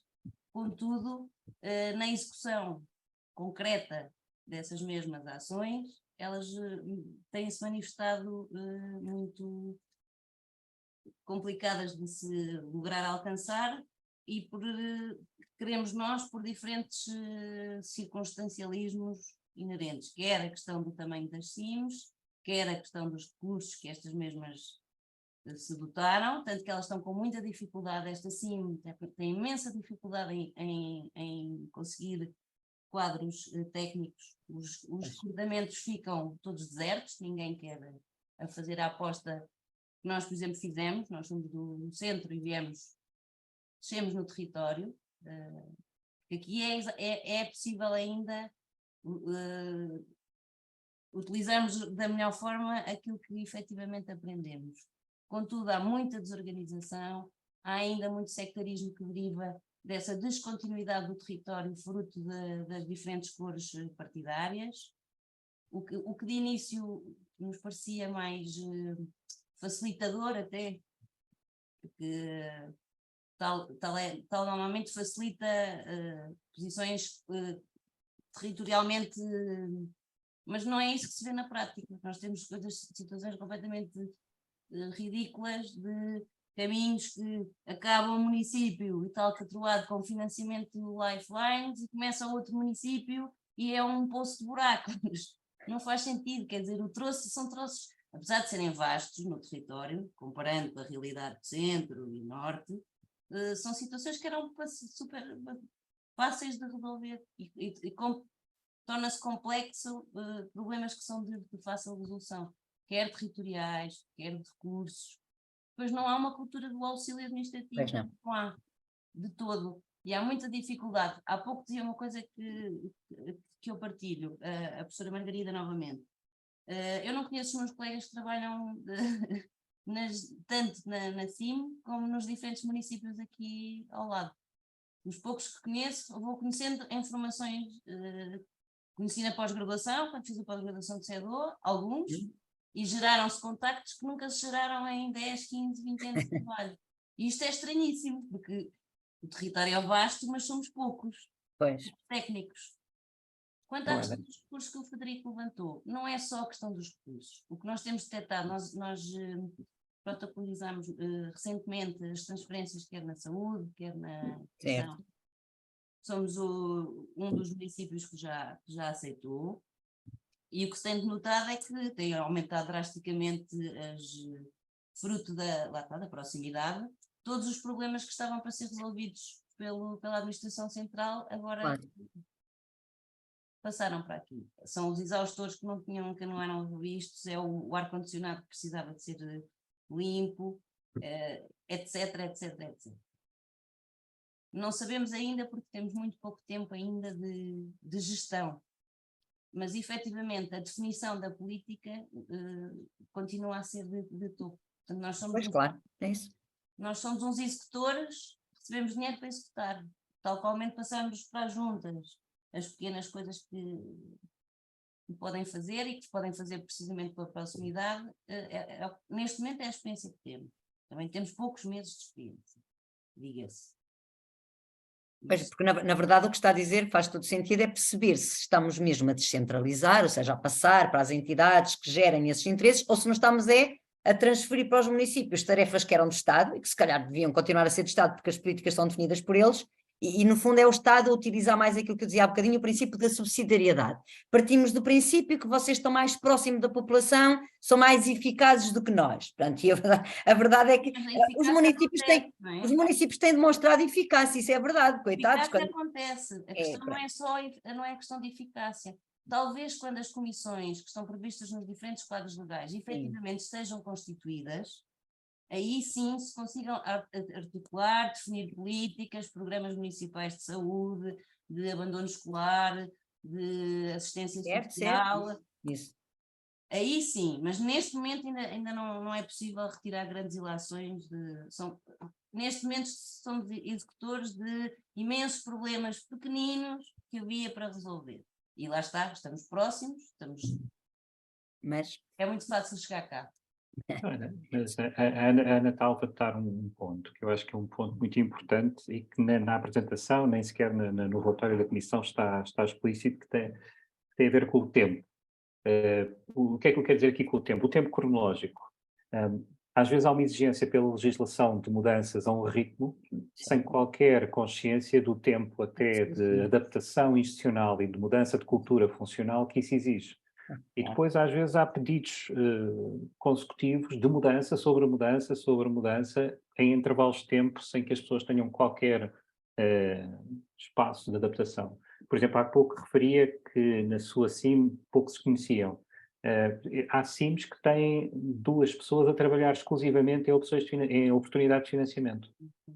E que fazem reuniões entre técnicos, por exemplo, olha, eu lancei agora há pouco tempo um inquérito nacional sobre a ação climática local. Há CIMs em que eu consigo respostas a 100%. Há outras CIMs que eu nem resposta nenhuma tenho. Ou seja, eu percebo que, do ponto de vista funcional, e estou-lhe a dar aqui um exemplo muito pragmático,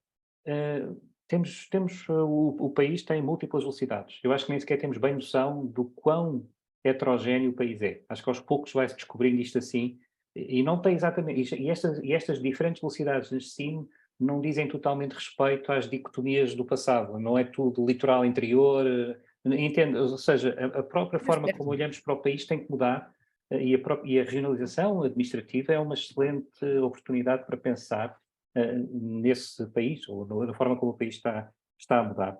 E, Fernanda, temos aqui a pergunta ainda do João.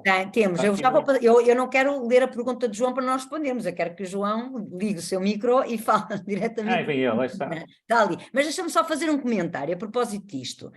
Do que percebi da experiência que tu tens, João, há CIMs que estão muito bem organizadas e bem para verem onde é que há financiamento, irem buscar e poderem desenvolver, certo? E eu lembrei-me de repente do PRR.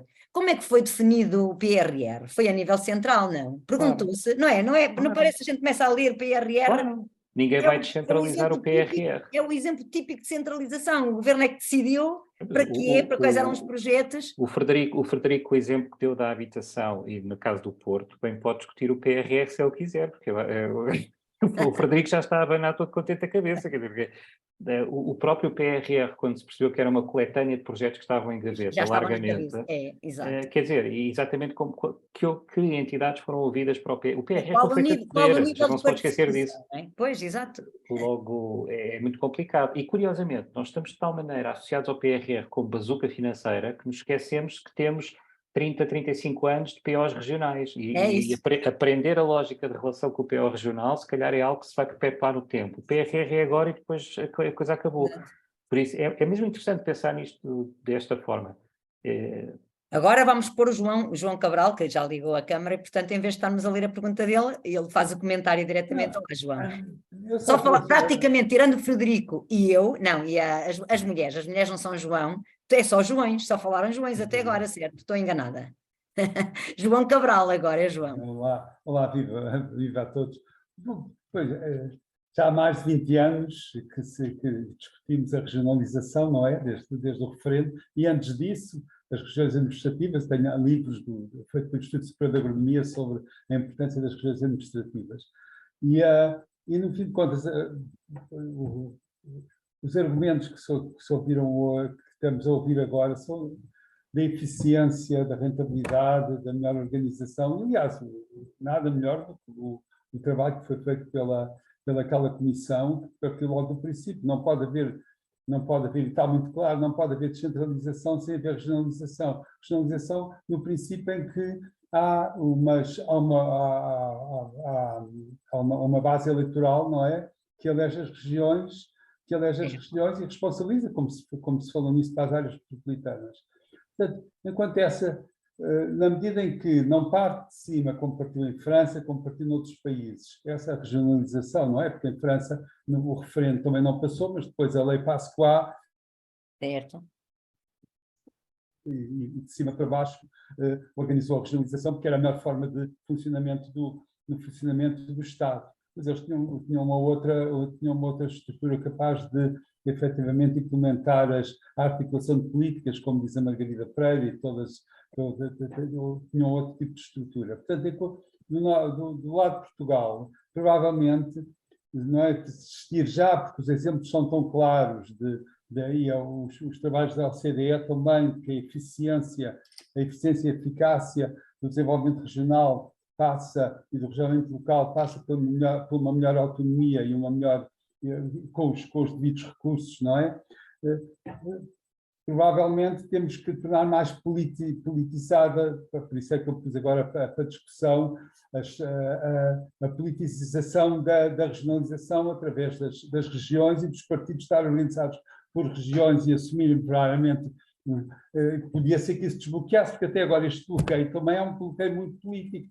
Nunca vi nenhum partido muito interessado na regionalização por várias razões. Não é? De modo que voltarmos à politização da regionalização através de baixo para com uma maior subsidiariedade, precisamente para haver autonomia, pode ser que se dê a volta, não sei se dará, mas é assim, é mais uma acha para a discussão.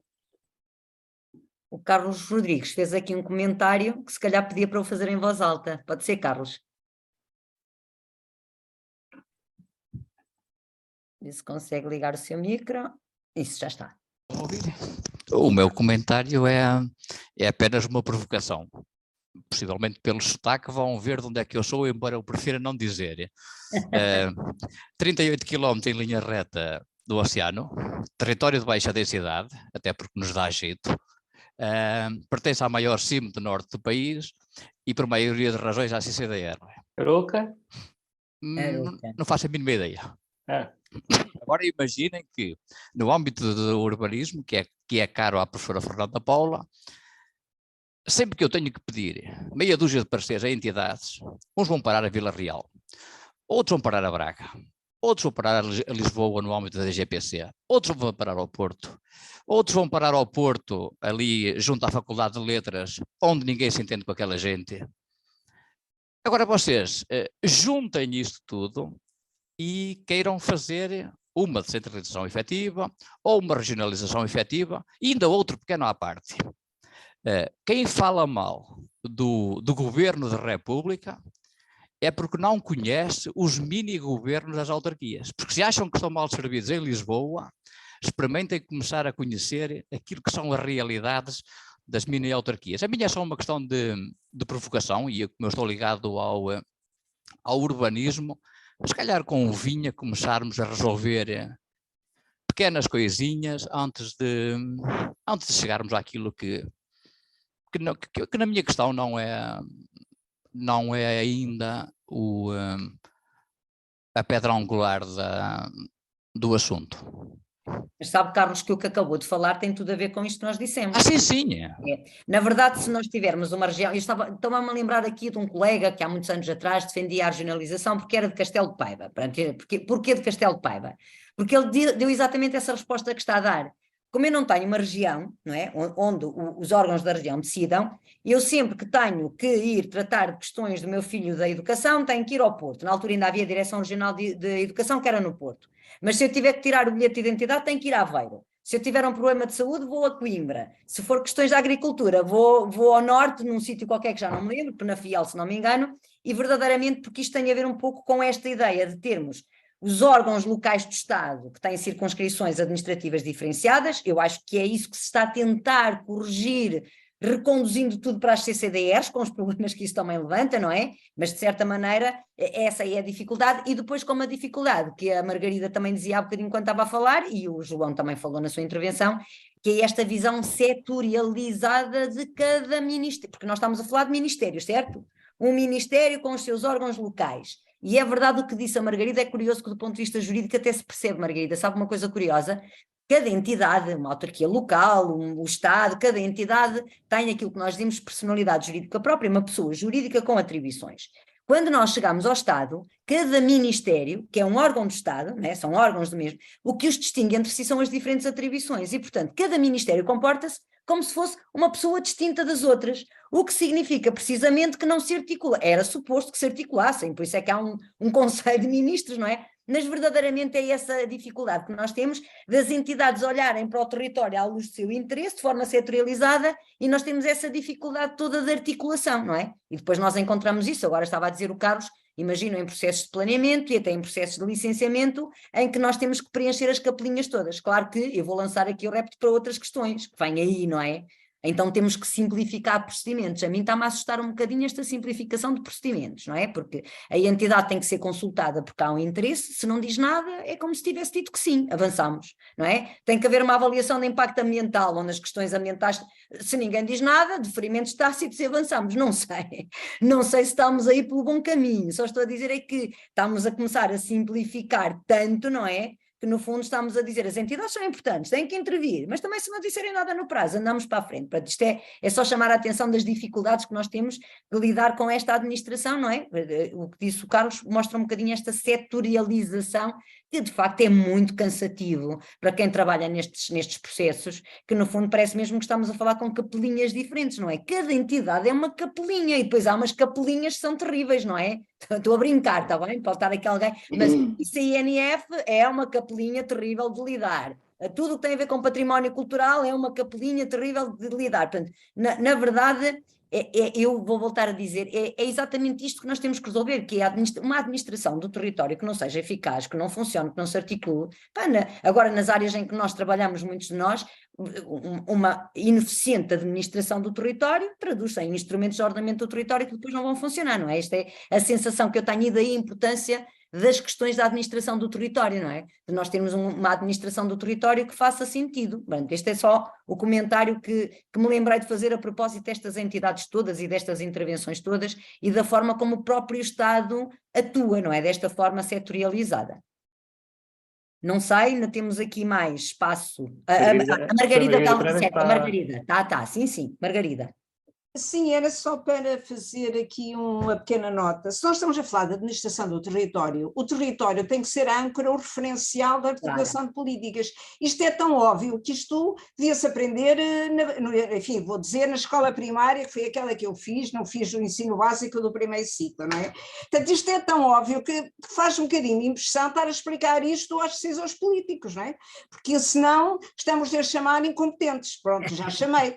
Porque é óbvio, não é? Portanto, o território tem que ser a âncora, tem que ser o referencial e, naturalmente, o que é que nós temos em Portugal? Falta de cultura território, porque para a maior parte dos decisores, o território é um mero suporte, portanto não existe, é um mero suporte, é aquilo que eu às vezes explico aos alunos, é a base do Lego, o que conta são as peças do Lego, a base não conta, é neutra. Ora, isso não é verdade, e já sabemos isso, portanto, eu fico Eu recordo-me aqui há anos que um ministro disse na televisão, não vou dizer qual, aqui não vale a pena, que o ordenamento do território era um custo de contexto. Está tudo dito.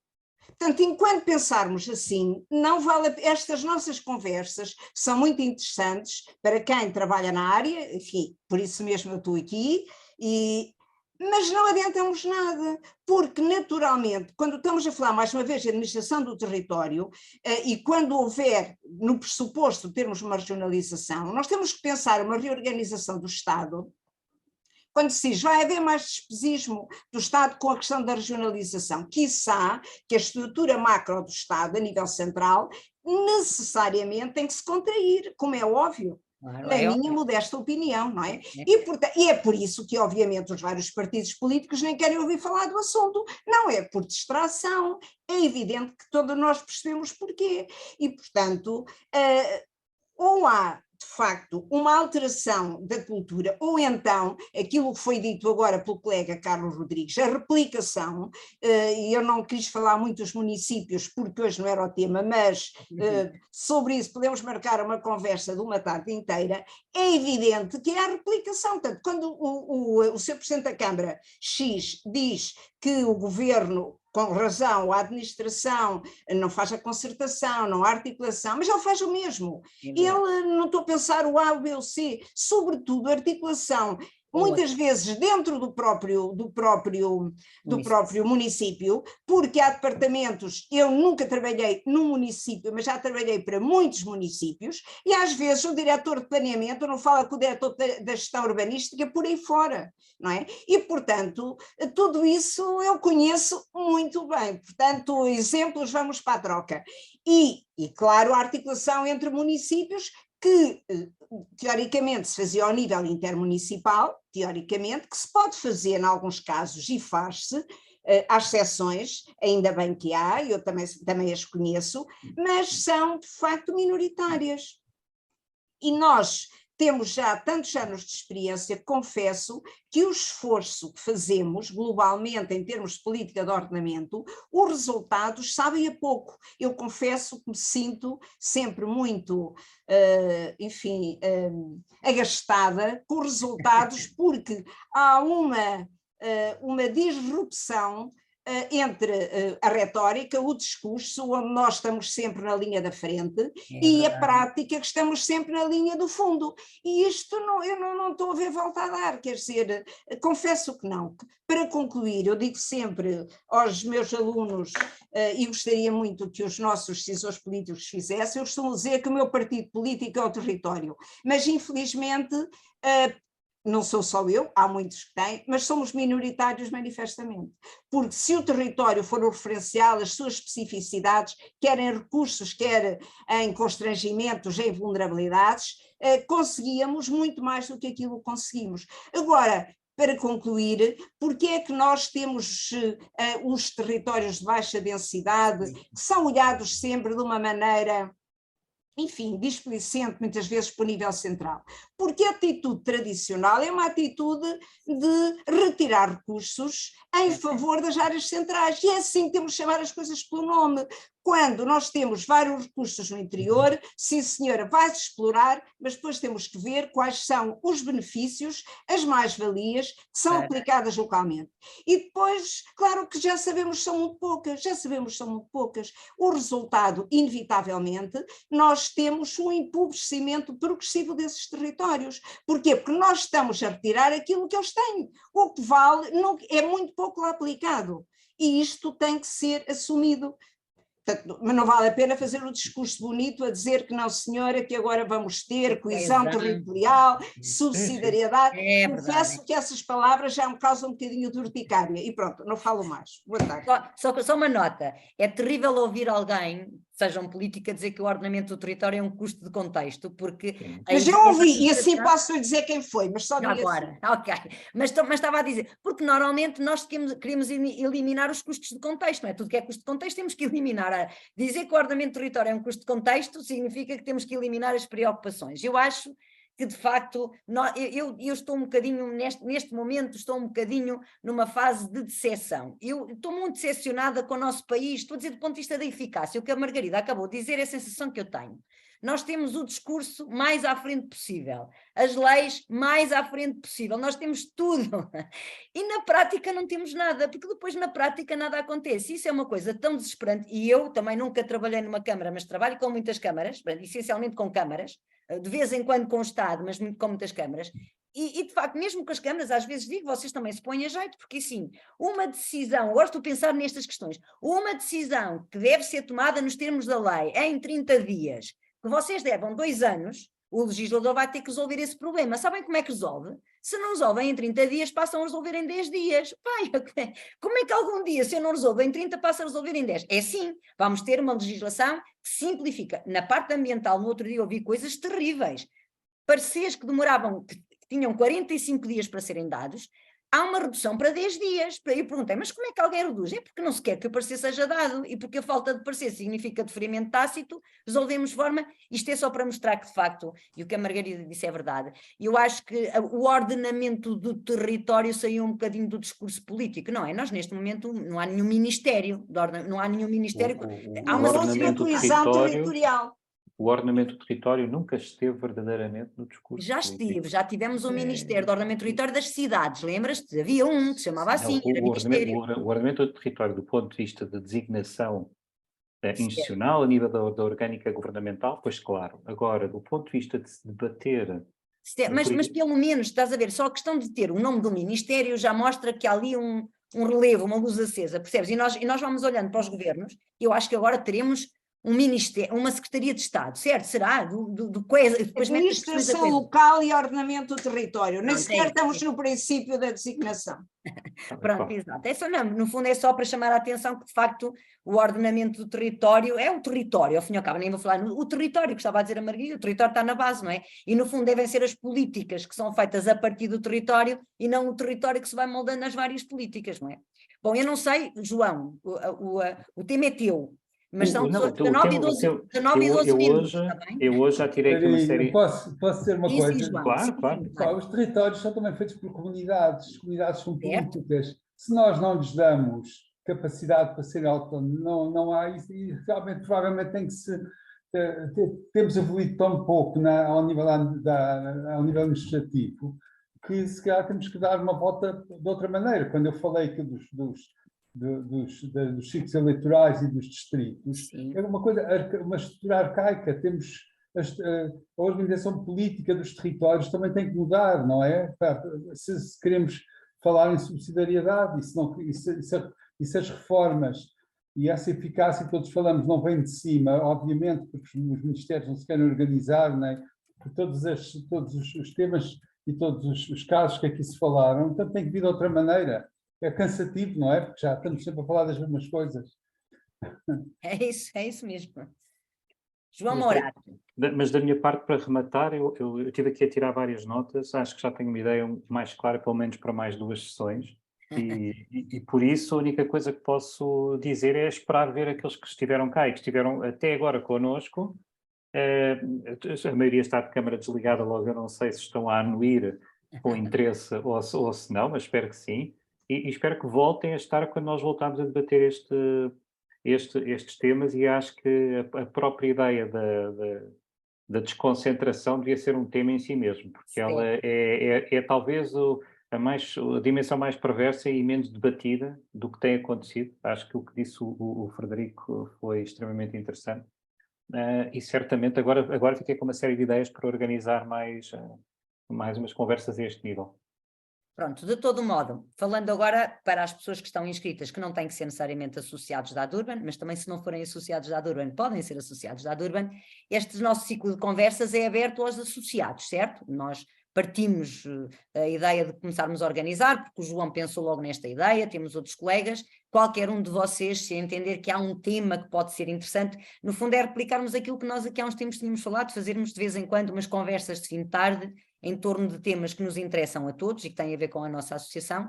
Portanto, o João Morato, pelos vistos, já tem ali mais 2 ideias para continuarmos a desenvolver este tema, mas deixo também o repto para vocês, se quiserem propor temas, de nos enviarem essas ideias. Já temos aqui uma outra sobre mercados de carbono, depois há umas que nos dizem mais, outras que nos dizem menos, mas todas elas têm a ver com estas questões e, portanto, agradeço a todos. Posso começar a encerrar, João, porque já são 19 e 14 minutos. Agradeço terem estado aqui neste bocadinho ao fim da tarde, que é sempre interessante. Da próxima vez pode ser que consigamos que acendam mais as câmaras, abram mais as câmaras. Eu vou partir do princípio que as pessoas já estão em casa sossegadamente, não é? Chegaram do trabalho e não querem ligar a câmara, mas querem estar a assistir e só por isso é que não ligaram. E pronto, assim sendo, 19 horas e 15 minutos, vou-me despedir. Não sei se o João, uma vez que o tema é teu, fechas, está bem? Fica a cargo fechado. Eu fecho dizendo que muitas pessoas não ligam a câmara porque estão na cozinha a cozinhar. Eu já apanhei uma vez um colega que paulatinamente estava e notava-se mesmo vapor e não sei o quê. Ele tinha o portátil e ele de repente ligou, porque eu faço a motivação, pelo menos vamos ligar a câmara para dizer adeus uns aos outros. E ele não pensou, ligou e de repente vê-se um estaminé de vapor, uma coisa assim única e tal. E ele estava paulatinamente a cozinhar para os filhos, sem problema nenhum. Logo, é fantástico. É a vantagem destas coisas ao fim da tarde, poder ser ao Eu peço desculpa não ligar, mas efetivamente não estou mesmo a conseguir ligar a câmara, não sei porquê. Mas fica a tentativa e espero vê-la aqui no próximo debate sobre este tema e nessa altura, se conseguir, já ligará a câmara. Obrigada. Da minha parte, muito obrigada e boa tarde a todos. Obrigada, boa tarde a todos. Muito obrigada. Obrigado a todos. Obrigado. Obrigada.